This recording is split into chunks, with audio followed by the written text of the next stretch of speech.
Muy buenas noches.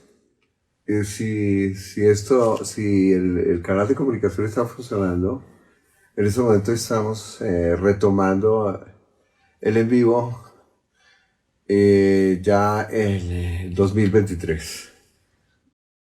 El tema que habíamos escogido es sobre la era de la banalidad y especialmente como la enfocó un filósofo francés que se llama Pascal Bruckner.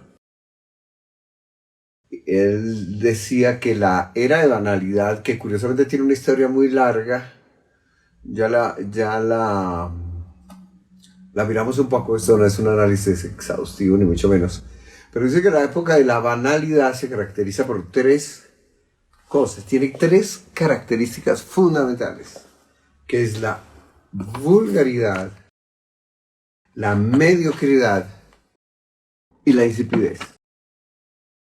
Entonces, eh, como seguramente para todos nosotros, esas son tres palabras que seguramente vemos repetidas, es decir, esas características las vemos en muchos de los fenómenos sociales, en muchos de los fenómenos humanos que nosotros contemplamos hoy en día, pero no son tan nuevas como nosotros lo creemos, sino que hoy en día, por razones que tienen que ver con los avances tecnológicos, ¿no?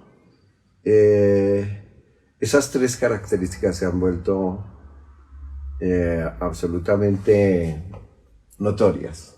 Voy a tomar un poquitico de café.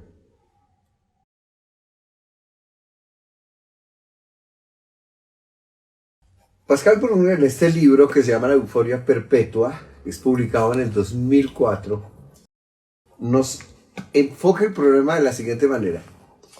El gran problema que tenemos los seres humanos en la era moderna, que comienza con la Revolución Francesa y con la Revolución Norteamericana, o sea, a finales del siglo XVIII y principios del siglo XIX, tranquilo, la fecha no tiene importancia así como muy grande.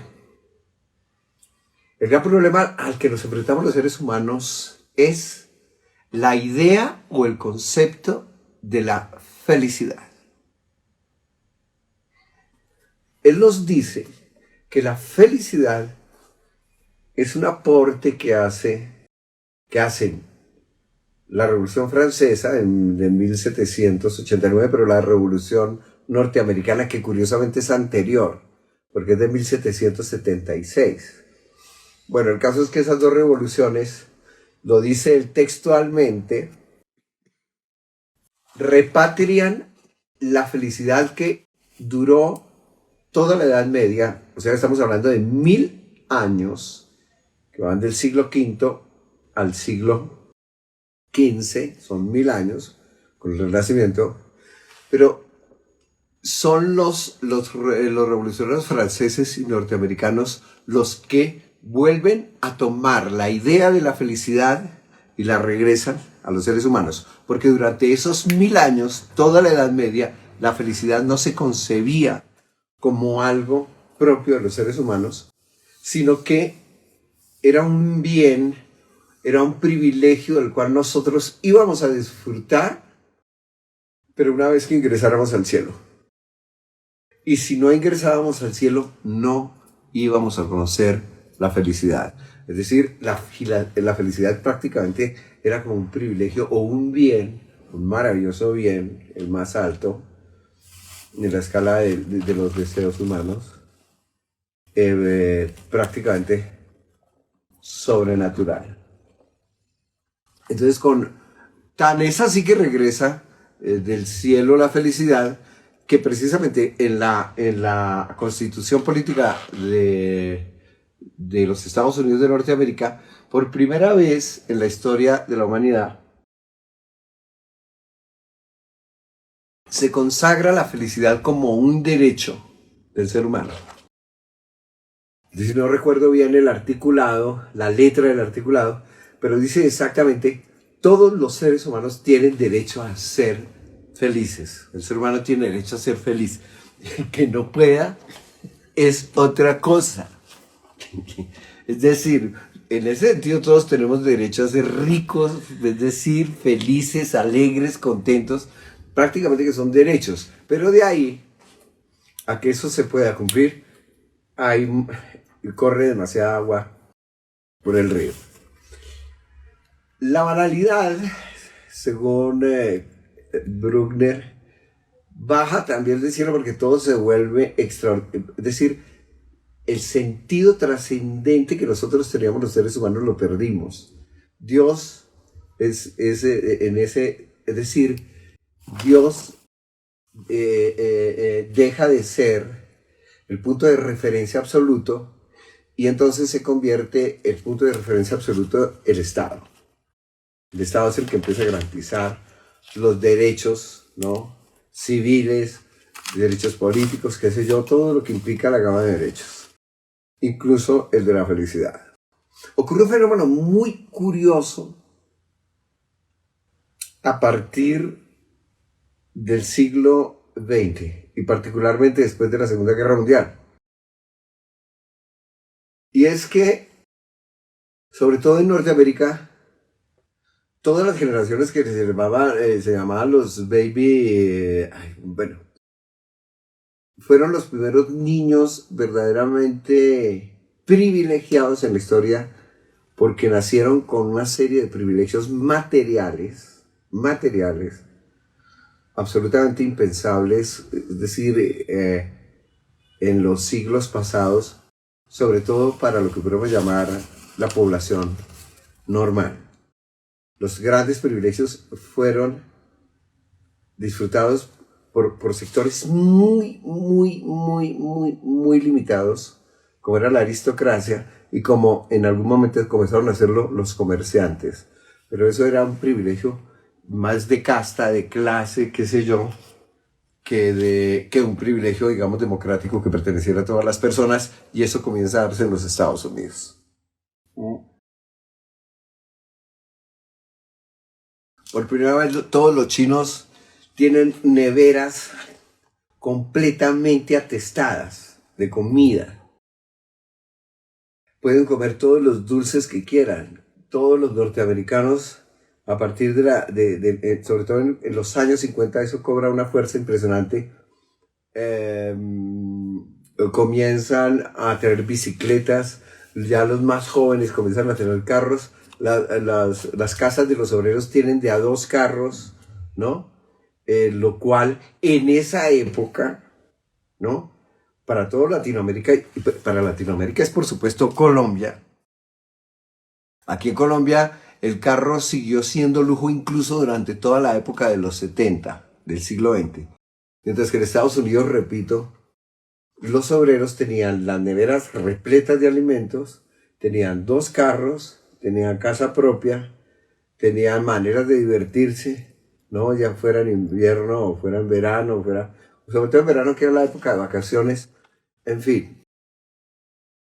Y entonces ocurrieron los fenómenos más curiosos. Los jóvenes que comenzaron a nacer sobre todo a finales del siglo XX y comienzos del siglo XXI, en el mundo, casi todos los jóvenes nacieron con una mentalidad completamente diferente a la que tuvimos nosotros, digamos, en los años 70.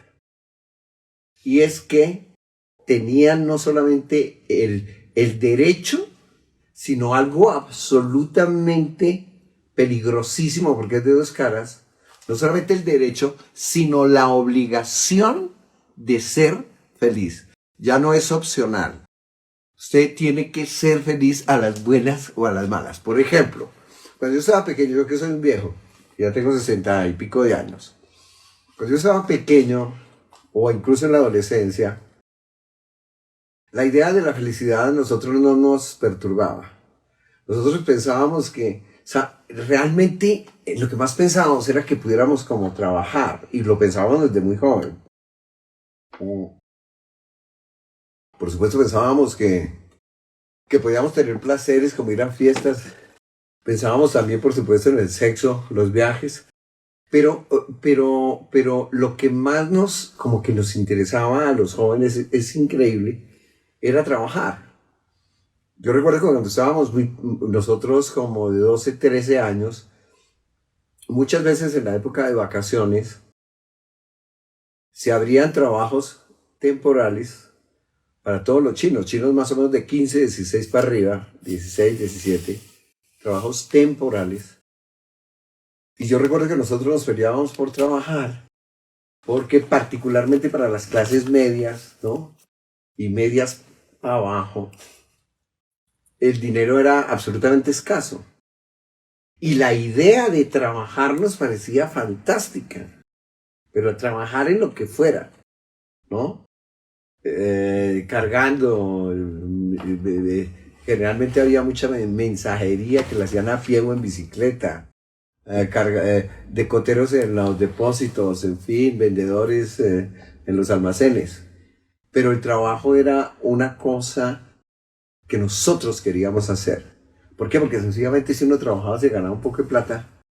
Y mire, hay dos tipos de personas a las cuales les encanta el dinero, que son los niños y los adolescentes.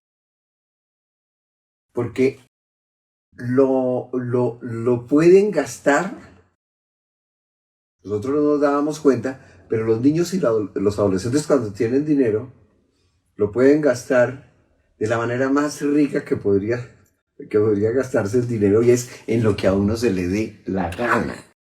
Porque los padres, cuando asumen responsabilidades, ya no se pueden gastar el dinero como a ellos se les dé la gana, sino porque tienen que sostener la familia y tienen una cantidad de responsabilidades si el padre es responsable. Porque si es un irresponsable que dice, me vale pepino todo, me lo voy a tirar con chicas este fin de semana y mis hijos que coman y estudien como se puedan. Eso se llama un mal padre y por supuesto no entra acá en la consideración.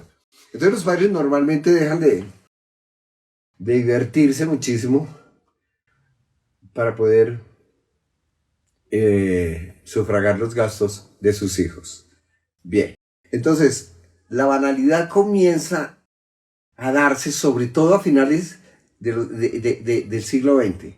¿Por qué? Porque todos los padres que fuimos, es decir, los seres humanos que vivimos una época bastante drástica, nosotros veníamos de una sociedad muy autoritaria. Cuando uno le cuenta a los jóvenes que los papás, por ejemplo, cuando nosotros estábamos pequeños, en los años 60, los niños de los años 60 e incluso de los años 70, los niños eran muy castigados con mucha frecuencia físicamente. Es decir, uno hacía alguna cosa mala y venía el papá o la mamá y lo agarraba y le daba duro con un fuete. Cuando uno se lo cuenta a los niños más, dicen, ¿cómo así? Sí, se daba duro. Cosa que yo no puedo hacer en este momento, chino maldito. Es decir, pero entonces le daban a uno. Los que crecimos, ¿no? En esa época, y después empezamos a tener hijos, ya desde mi época, porque ya vienen personas mucho más jóvenes, comenzamos a tratar a los chinos de una manera muy distinta.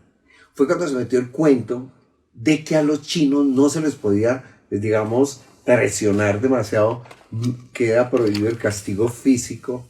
Había que, eso que decían, permitir que su personalidad se desarrollara y no traumatizarlos mucho. Pero entonces, como eran unos padres que no sabían manejar, no sabíamos manejar ese concepto de libertad, no lo sabíamos, porque uno, ¿de dónde? Nos volvimos supremamente ingenuos a la hora de crear a los niños. Y es cuando se pone de moda tener hijos geniales. Porque era muy chévere tener un hijo genial, ¿no? Mi niño es prodigio, ¿no? Eso es prodigio. Es cuando se pone de moda que ya hacia finales de los años 90, incluso ya en los años 80, los niños empezaron a recibir clases de violín, sobre todo en la clase media, clases de violín, clases de piano y clases de flauta. Más de flauta, ¿no? Porque de todas maneras la flauta era más económica, pero para integrarlos al mágico mundo de la música. Todos querían tener Mozart porque se dieron cuenta además que si tenían un chino prodigio, hacían plata con el chino, es decir, no todo era cariño. Y fue cuando empezaron a decir ya todos los chinos que eran geniales. Ustedes recordarán a los padres que se veía mucho en las películas que entraban y decían, sobre todo entre los gringos, hola campeón, ¿cómo estás campeón? Hola campeón, ¿no? Y a la niña yo no sé qué le decían, supongo que reina. Aquí también algunos padres metieron eso de decir a los hijos, hola campeón, pero no sonaba bien. Estaba descontextualizado, pero se lo decían. Y entonces le decían que todo niño era genial. Y resulta que fueron acostumbrándolos a un mundo de muy blando y a decirles, porque los papás querían hacer lo mejor para ellos. Les dijeron, ustedes son no solamente geniales, sino que a ustedes, dijo, ve por tus sueños, cumple tus sueños. Y se empieza a meter lo que es el concepto de la nueva era, donde dice, basta con que tú lo imagines, como decía Coelho, ¿no? Dijo, basta con que tú lo imagines para que el universo todo de una vez se ponga de acuerdo para que se cumpla. Eso puede ser una buena metáfora, pero una táctica en la vida real no es buena. Porque, ¿qué tal uno? Pues uno sí, ya lo pensé. Y los chinos maricas se pusieron a esperar a que el universo trabajara por ellos. Entonces empezó a darse una generación de niños que se consideraban terriblemente inteligentes, niñas y niños, geniales. Y los niños ya no querían trabajar. Ustedes vieron el fenómeno, por ejemplo, que se presentó en los Estados Unidos de esos concursos de belleza, de esos concursos de niños geniales, de preguntas y respuestas, chiquiticos. El más aberrante es el de las niñas, que las ponían a desfilar vestidas de adultas. Estamos hablando de criaturitas de 4 años, casi 3 años y medio, 5, 6, 7, 8, así. O sea, eran las niñas, porque luego se inventaron ya niña más grande, es decir, adolescente, y luego ya después terminaba la adolescencia o en el borde mismo pasaban a los reinados ya de niñas mayores. ¿Sí? Era muy parecido a la categorización que se producía en el deporte. Entonces imagínense cómo quedaba una niña de ciudadanas que ustedes vieron, y las mamás eran supremamente crueles, es decir, que las obligaban, las metían en ese mundo porque decían que el gran mundo de la felicidad, ojo, que la felicidad no estaba en el trabajo, sino estaba en las cosas que eran absolutamente divertidas, porque la realidad para los muchachos comienza a ser asumida de la siguiente manera. Es qué es placentero y qué es desagradable. No tenían sino esas dos divisiones.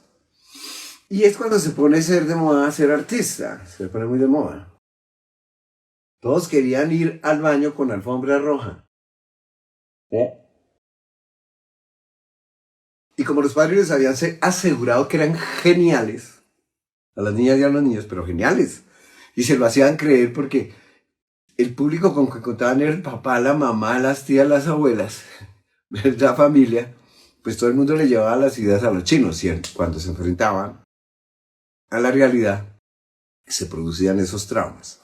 Viene el problema, la era banal es que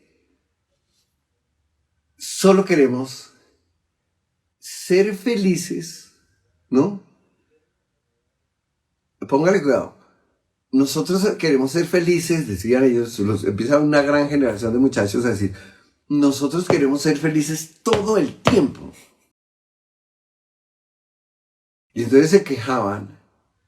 Por ejemplo, en mi generación nosotros no conocíamos la felicidad, sino conocíamos pequeños placeres. Nosotros éramos completamente felices si de pronto, no sé, se nos aparecía un dulce, podíamos comprar una chocolatina, ¿no? Un ponqué, y uno lo comía y listo, y sabía que el resto del día era aburrido, es decir.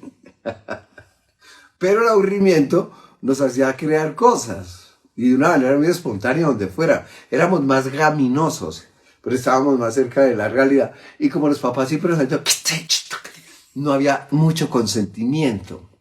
Entonces teníamos como más argumentos para enfrentarnos a la vida real. En cambio, los niños de ahora, como eran todos geniales, que yo soy genial, soy diseñador, y se buscó la farándula, porque estamos en una época donde la farándula es el sueño eterno. Posiblemente una prueba de eso es el éxito absolutamente demencial que han tenido todos los reality shows y particularmente uno que es el de las Kardashian, que si ustedes lo analizan muy bien, tiene un éxito a nivel mundial y mantiene a la gente pegada al televisor viendo fundamentalmente a un grupo de mujeres diciendo cosas absolutamente inocuas y estúpidas, ¿no? Pero ese es el modelo, todo el mundo quiere ser Kardashian. Todo el mundo quiere ser en este momento influencer. El problema es que hay como 10 millones de influencers, ¿sí? Entonces hay más influencers que gente a quien influenciar. Porque todos son influencers, ¿cómo hacemos? Entonces yo le influyo a ustedes, usted me influye a mí. Así va a tocar terminar. Porque todos somos influencers. Que eso es una cuestión absolutamente demencial. Y todos además quieren ser, todos queremos ser estrellas de cine. Estoy hablando de una gran generalidad, porque de todas maneras la sociedad, por fortuna, tiene una cantidad de personas que tienen un sentido como muy realista y son los que permiten verdaderamente organizar la sociedad y que funcione. Pero comparativamente hay muchísima gente, y sobre todo muchísimos jóvenes, los que llamaban millennials, que estaban obsesionados por la felicidad, con el agravante, como les decía antes, de que si su merced no era feliz, no era nada. De ahí que la euforia era la característica. Si ustedes ven, por ejemplo, en los adolescentes, en los programas de televisión, en los reality shows, todos estamos muy felices, todos estamos muy contentos, oye, qué bien, todo positivo, oye, sí, mete el positivo. Eso es una verdadera locura lo que está pasando, porque hay unos casos de depresión. La depresión se ha convertido prácticamente en una especie de pandemia, ¿no? Porque a medida que pasa el tiempo como es implacable, cada vez más número de jóvenes que empiezan a dejar de ser jóvenes se encuentran con que el sueño no se ha cumplido.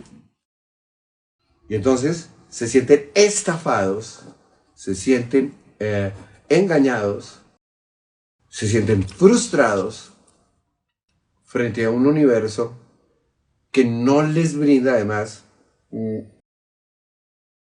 una claridad absoluta sobre qué diablos es el futuro, porque se ha perdido muchísima fe en el futuro. Y es decir, paradójicamente, en el momento donde la humanidad, por razones de sus avances tecnológicos, tiene más acceso a la información, una información que es en un solo segundo, que nosotros tenemos en un solo segundo, hay más información en un segundo hoy en día de lo que hubo en todos los siglos anteriores de la humanidad. Entonces, como decía Harold Bloom, un crítico y un profesor de literatura en Norteamérica, decía: Señor, tenemos toda la información del mundo. Es un hombre ya anciano, dijo, pero ¿quién diablos nos da o nos va a dar la sabiduría? Entonces, se dice que, por ejemplo, en los Estados Unidos, en Corea, todos los niños, es apabullante, todos quieren ser estrellas y se conceptúa que el narcisismo, que va muy de la mano con la depresión, es el gran problema que en este momento afrontan las nuevas generaciones. Un amor a sí mismos que no se ve correspondido en la realidad por nada. Porque todos somos narcisistas, los que son jóvenes. Estamos hablando aquí de sentido figurado. Cosa que no teníamos, por ejemplo, nosotros, los que hoy somos muy viejos, en nuestra juventud todos sabíamos que en la mayoría éramos muy feos. Por eso se hablaba el que era bonito en el salón, o el de la cuadra, o el de... ¿no? Y no era traumático. Entonces ese me parece que puede ser como el tema interesante a partir de eso. Podríamos empezar hablando de las 3 características que Pascal Bruckner señala sobre la era de la banalidad, que dice que comienza a gestarse desde finales del siglo XVIII hasta llegar a esta época donde explota como un volcán absoluto. Y dice, la era de la banalidad. La banalidad se caracteriza primero por la vulgaridad, la primera, la mediocridad y la insipidez. No sé si hay alguna pregunta. Vamos a ver. Parece que están ahí mirando. ¿Por qué cuanto más alto es el desarrollo tecnológico, es cuando menor desarrollo ético existe? Precisamente porque falta un componente. La tecnología, cuando la tecnología tiene esos desarrollos absolutos, ocurre un fenómeno supremamente curioso. Es tan apabullante todo lo que nos ofrece la oferta que sencillamente no sabemos qué escoger, no sabemos, estamos tan abrumados con tanta información, con tantos estímulos contradictorios que no somos capaces de pensar, olvidamos pensar, y es decir, carecemos de la sabiduría. Por ejemplo, cuando yo estaba pequeño, y esto no es que, que los tiempos pasados a mí me parece una porquería, pero cuando estábamos pequeños, la televisión llegaba a las 4 de la tarde y no había sino dos canales. Dos canales. La mayor parte de programación era para adultos. Y se acababa a las 11 de la noche. Dos programas. Hoy en día un niño, no solamente los canales ordinarios de televisión, es decir, un niño puede tener acceso a cientos y cientos de canales de todo el mundo. Pero además tiene un aparato absolutamente prodigioso en sus manos. Y está tan obsesionado por figurar, por ser alguien, por ser, es decir, porque yo tenga 100.000, 200.000, 400.000, reconocimientos, o sea, ¿cómo es que llaman? Que espichan, sí, me gustó. Likes. Muy bien. Que de no producirse, su merced tiene la sensación de no existir. Y entonces, no hay el tiempo para reflexionar, porque para reflexionar se necesita silencio y un poco de recogimiento en sí mismo. Ver el mundo y sobre todo verse a uno a sí mismo. ¿Qué diablos es lo que yo quiero? Porque en ese momento todo a las personas se les está dando a través de estas grandes, de estos gigantes de la tecnología. Su merced abre cualquier, y ya lo conocen a uno, le conocen todo, o sea, si comió, mejor dicho, si comió pan o no comió, qué es lo que le gusta. Y le envían toda esa información que a usted puede complacerlo. Es decir, ratifican constantemente lo que su merced se cree. Entonces lo que tenemos es una serie de universos, miles, millones de universos, que no tienen nada que ver el uno con el otro. Es decir, la noción de una realidad general, o por lo menos que nos pertenezca a todos, cada vez es más vaporosa, cada vez tiende más a desaparecer.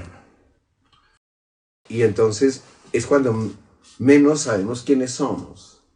Y resulta que nosotros necesitamos saber quiénes somos si tenemos 1.000.000, 2.000.000 o 3.000.000 de personas que nos siguen. Pero si hay un fenómeno absolutamente conocido, es que muchos, digamos, influencers, muchachos, ¿no? Que el día anterior tienen, digamos, 3, 4, 5, 6, 7, 8, 9, 10 millones de seguidores. A los 2 meses es posible que ya no tengan ni la mitad y al año o año y medio no tengan ninguno. Y Dios sabe lo complicado que puede ser eso. Y en esa carrera es prácticamente una carrera sobre el vacío. Sobre el vacío. Y sintiendo la vergüenza cada vez más fuerte de no ser feliz. Sintiendo miedo de sentir miedo por no ser feliz. Eso parece como una especie de esa galería de espejos, donde hay unas 10.000 imágenes de uno mismo que uno no sabe qué diablos es, deforme o no, y la depresión tan grande que eso puede producir. Una persona te pide que si por favor puedes compartir nuevamente el nombre del libro. Se llama La Euforia Perpetua, es de 2004 y es del filósofo Pascal Bruckner.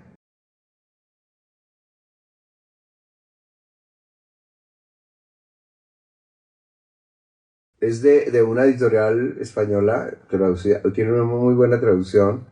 Es de Tusquets. Ese es el libro mío, yo lo tengo desde 2004, pero ya está muy subrayado. Esta es la última página. Sí. Muy bien. Una pregunta. ¿Cómo motivar a esta juventud a volver a buscar la sabiduría lejos de tanta banalidad? Darle juguete, duro. Cogerlos de las mechas despierten. No. Darles juguete, sacarlos a la calle a juguete. Despertarlos con un baldado de agua fría por la mañana y meterlos en la alberca del sí. No. Lo más curioso, creo yo, sería el contacto humano. El contacto humano. Porque el gran problema al que se enfrentan, nos enfrentamos todos los seres humanos en esto, es la fascinación de este aparato. Imagínense que este aparato por el cual podemos vernos, o sea, la cámara, es un celular, un iPhone, ¿no? De Apple, ¿no? Pero es una cámara tan perfecta que a mí me da una risa absoluta. Porque como lo sabemos todos, ahora todos los niños, los muchachos pueden hacer películas, ¿no? Y solo necesitan hacer esto, tener buen ojo, y cada día son más perfectos estos aparatos. Pero cada vez hay menos cosas en la cabeza, enfoques. Tiene que, es decir, habría que hacer lo imposible. Depender muchísimo menos del celular. La soledad se ha convertido en uno de los lujos más exclusivos que puede tener un ser humano, ¿no? Porque su merced cuando no está... Vean, yo he visto amigas que tienen hijos o hijas. A mí me parece que esto no es machismo, que pega mucho más duro a veces en las niñas. Cuando se suspende la comunicación, como que pierden el norte, se angustian, es terrible. Es de estar solos, y es solo en la intimidad de nosotros mismos, en la intimidad, ojo, donde nosotros podemos como serenarnos y decir, ¿qué diablos es lo que yo quiero hacer con mi vida? Quitarme todas las influencias que en ese momento están penetrando, ¿no? Porque cuando su merced empieza a consultar las redes, resulta que le están enviando todos los mensajes que su merced quiere, ¿no? Es qué es realmente lo que valdría la pena hacer y ser, ¿no? Es absolutamente sencillo. Cómo respiramos nosotros mismos, qué es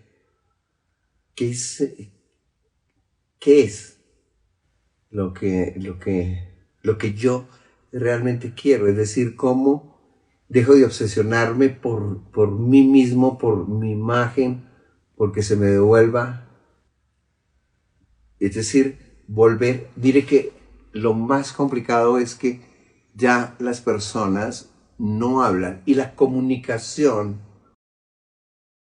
física es cada día más difícil. Y ahí estamos, los seres humanos perdemos muchísima de la capacidad de entender qué diablos es lo que ocurre. Eso es como una especie de ascetismo. Hay una petición que te están haciendo y es que por favor le envíes un saludo a los hinchas de Santa Fe. A los hinchas de Santa Fe, Santísima Virgen.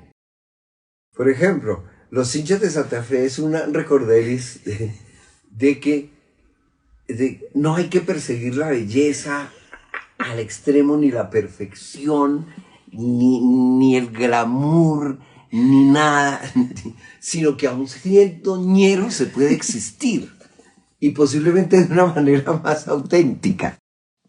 Porque el hincha de Santa Fe está al margen. Ellos solo viven para mi Santa Fecito lindo. Y ellos saben que es que ellos necesitan el espejo. Y por más pixelados que estén, eso se les nota, que son ñeros. Un saludo muy especial para los hinchas de Santa Fe. Y sobre todo para esos juegos, que eran todavía supremamente divertidos y humanos, y muy, muy divertidos, ¿no? Es decir, si hubiera algo que hacer en esta vida, Pascal Bruckner lo dice muy bien, dice, sería no tomarse la felicidad tan en serio, porque es absurdo. Sí, porque uno se levanta y porque no soy feliz. Vaya llorine, por lo menos.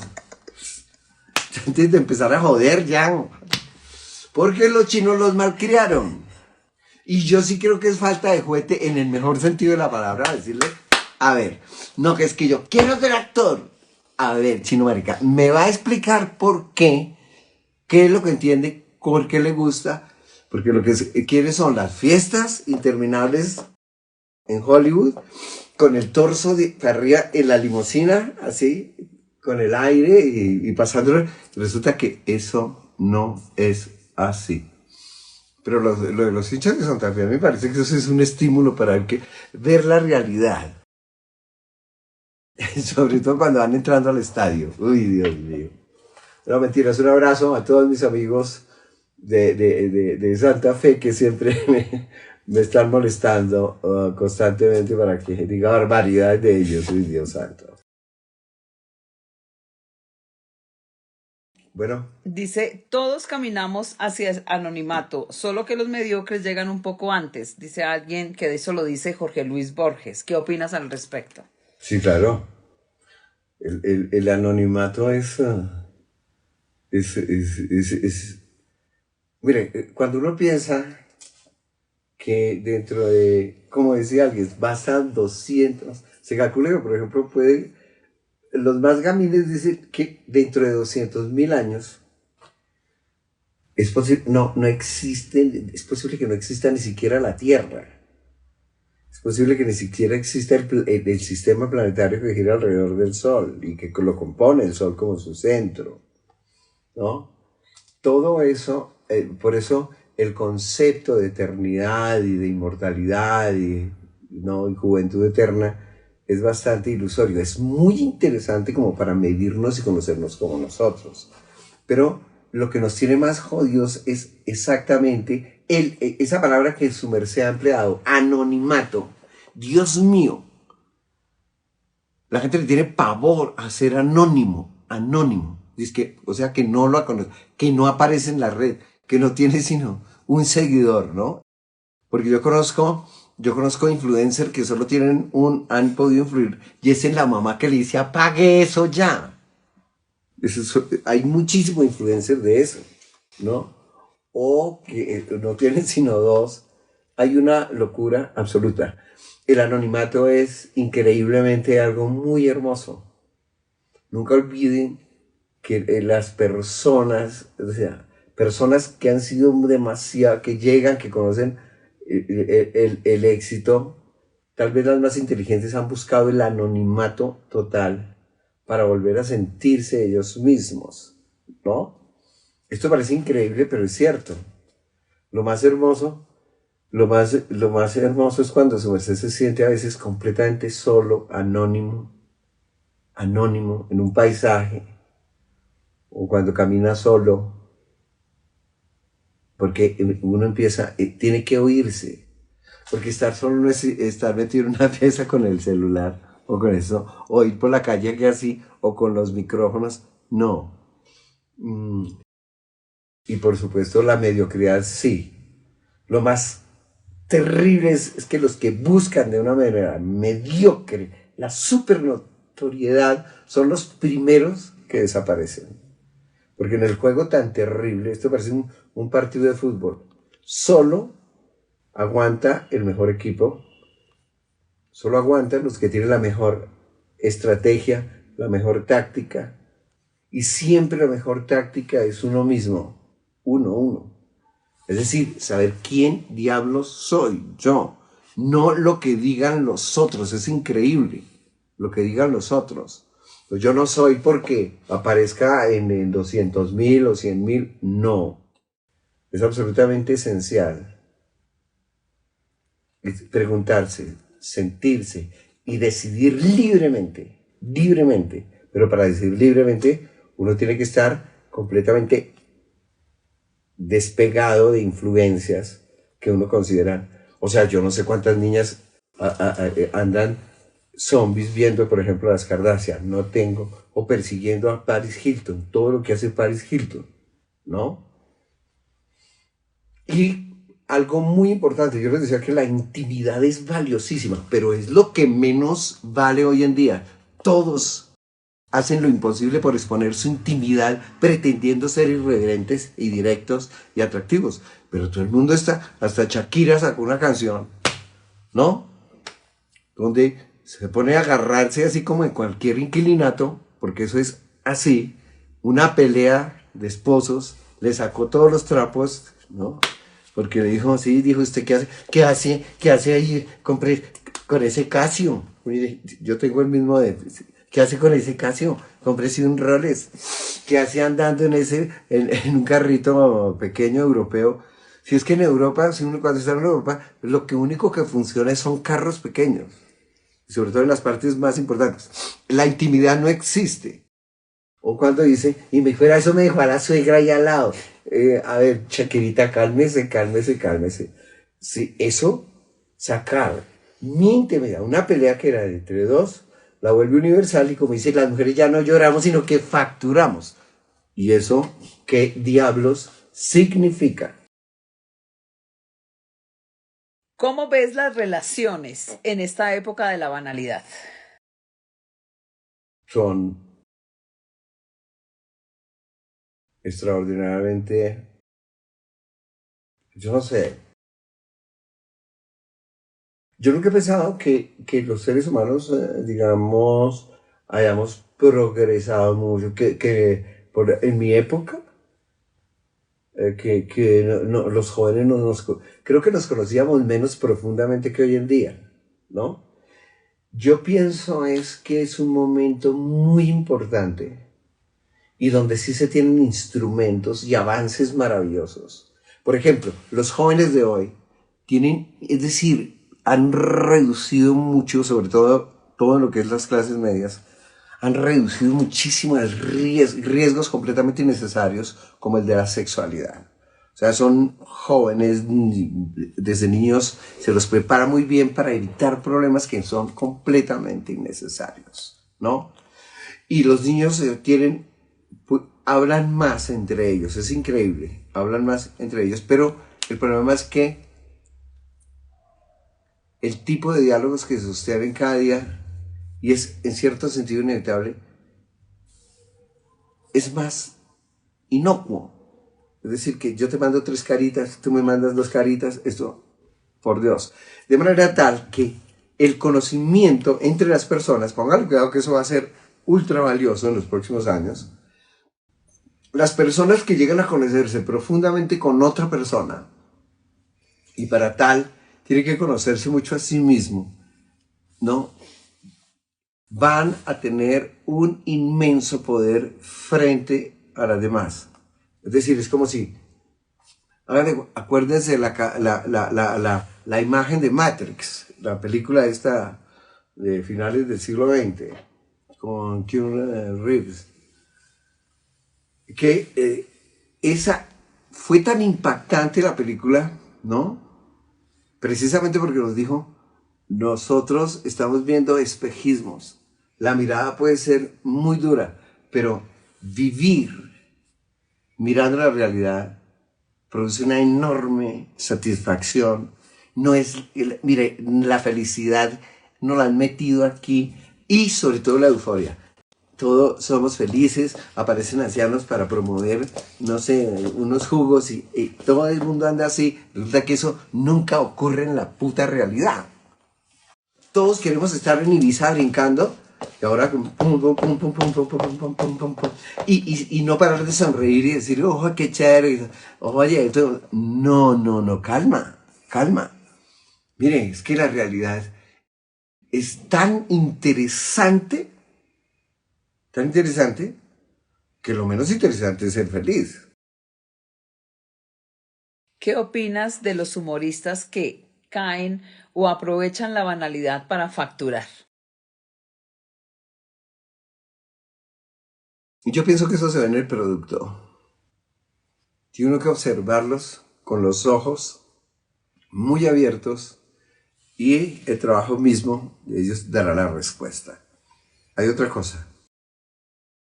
Hay trabajos que son extraordinariamente mediocres. Y cuando a la chusma le gusta un trabajo mediocre, nadie la va a sacar de ahí. No es que esos poemas de Ricardo Arjona, eso se ha fregado mucho con eso, espero no ofender a nadie. Sí, pero dice, sí que es que la olla de un párpado, cuando hizo, que era muy romántico lo del periodo menstrual, es decir, uno dice, dándoselas de muy sincero, eso, lo que escuchamos. Pero es que hay algo que no se ha dicho.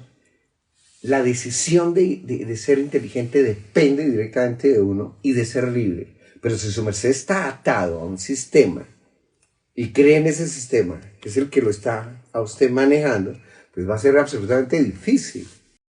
Tiene que parar un segundo para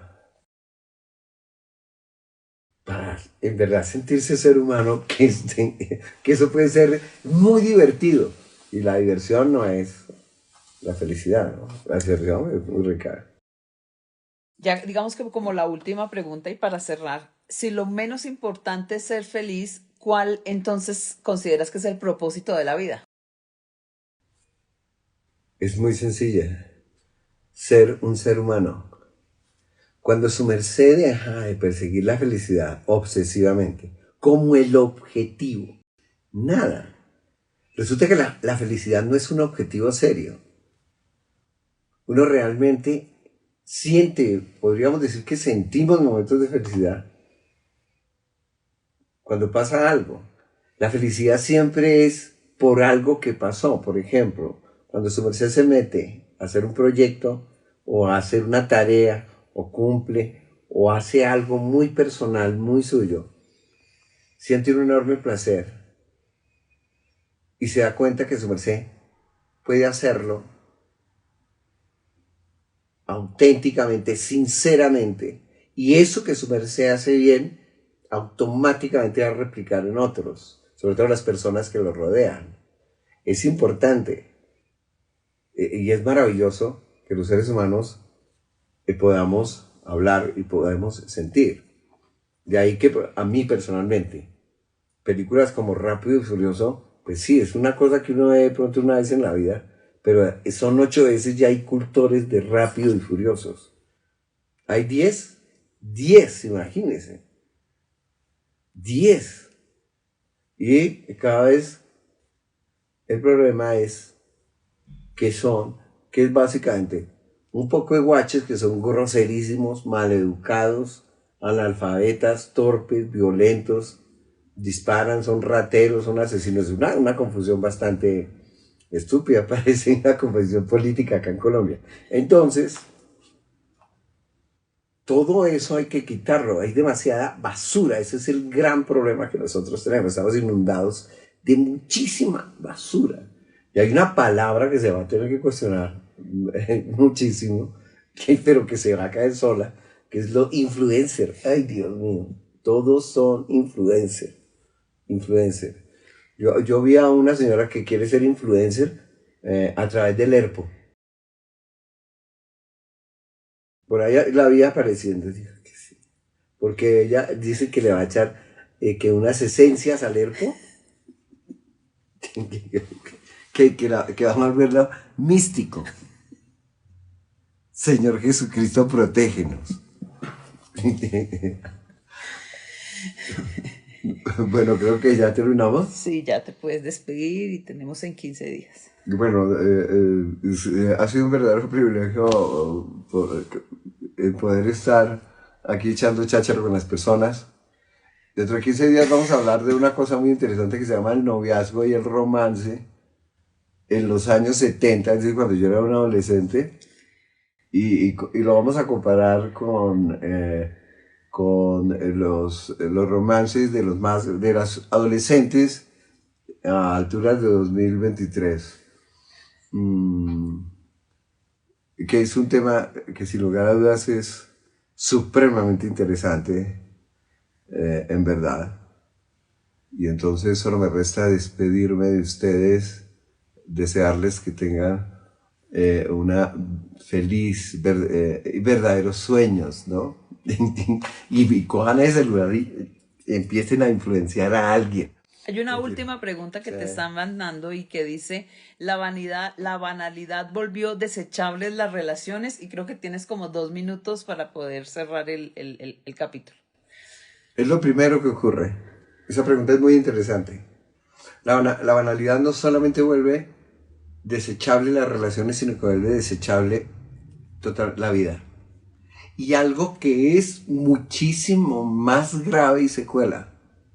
Uno sin darse cuenta se vuelve desechable uno mismo. Y por eso es que se genera tanta angustia. Es decir, ¿por qué soy tan banal?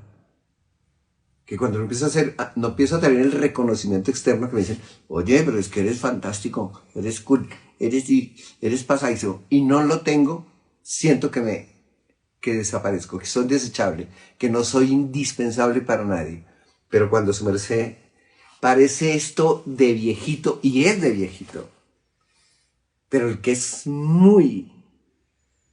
concentra en disciplinas, es que las disciplinas son fascinantes, serias, se vuelve supremamente sólido, importante para sí mismo, y automáticamente se vuelve importante para los demás, pero no en el sentido de importancia que es que yo gobierno sobre ustedes, mando sobre ustedes, sino que se crean lazos muy fuertes entre los seres humanos que son muy difíciles de destruir, porque vuelve a reinar la inteligencia, la alegría, el placer verdadero, y no soy, ¿cómo es que se llama? Es que yo me voy a volver disruptivo, porque ahora yo quiero ser, como todos queremos ser originales y disruptivos, Virgen Santísima, todos nos hemos vuelto tan monótonos que no hay sino una floración de nadas. Ese es el problema, que uno mismo construye y se convierte en un objeto absolutamente desechable en este universo en que nos tocó vivir. Ha sido un privilegio, queridísimos amigos.